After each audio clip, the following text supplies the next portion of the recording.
Republic day celebrate कर रहे हैं, क्या आपको लगता है कि जो पिछड़े वर्ग है, समाज में रहते हैं, बहुत शहरों से दूर रहते हैं, क्या उन लोगों को संविधान के बारे में जानकारी है? क्या आपको लगता है? जी, सबसे पहले तो मैं आपके चैनल के दर्शकों को बहुत बहुत शुभकामनाएं देना चाहूँगा गणतंत्र दिवस की। जी, आपका सवाल बहुत अच्छा है।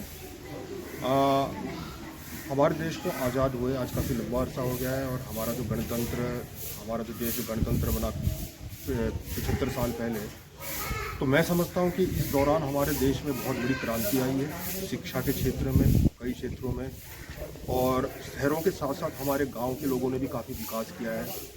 आज अगर हम देखें तो हमारे गांव में भी बहुत अच्छे अच्छे स्कूल हैं जहां पर अच्छी शिक्षा प्रदान की जा रही है। तो मुझे लगता है निश्चित रूप से गांव के लोगों को भी इस बारे में, संविधान के बारे में पता चला है, और मैं उम्मीद करता हूं आगे भी जिस तरह से हमारा देश जो तरक्की की नई नई ऊंचाइयों को छू रहा है, तो हमारे गांव के लोग और गांव के निवासी भी इस तरक्की से अछूता नहीं रहेंगे। ज़रूर उनको संविधान के बारे में पता चलेगा। लेकिन हम कभी कभी देखते हैं कि जो गवर्नमेंट एम्प्लॉय रहते हैं, जैसे कि हम पुलिस की बात करेंगे, कभी कभी असंवैधानिक कार्य उनके ऊपर की जाती है, जैसे कि मारना। कोई पुलिस का अधिकार नहीं है कि कोई पब्लिक प्लेस से किसी को उठा के मारना, लेकिन उस जो आदमी है जिसको भी मारा पुलिस ने, उसको संविधान के बारे में शायद पता नहीं, इसीलिए वो चुप रहता है।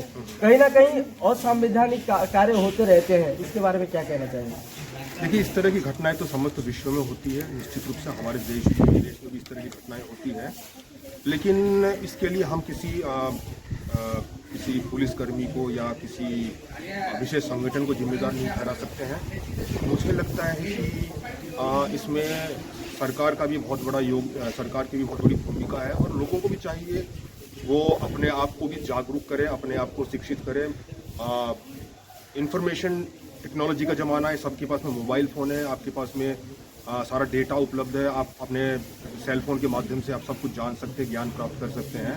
तो मैं चाहूँगा कि अगर इस तरह की कोई घटनाएं होती हैं तो उसमें रोष न व्यक्त किया जाए, क्योंकि आपको पता है कि जब किसी प्रकार का कोई दंगा होता है तो उसमें कई बार पुलिसकर्मियों को कुछ कड़े कदम उठाने होते हैं, लेकिन उनकी यह मंशा नहीं होती कि हम किसी को क्षति पहुँचाएँ या नुकसान पहुँचाएँ।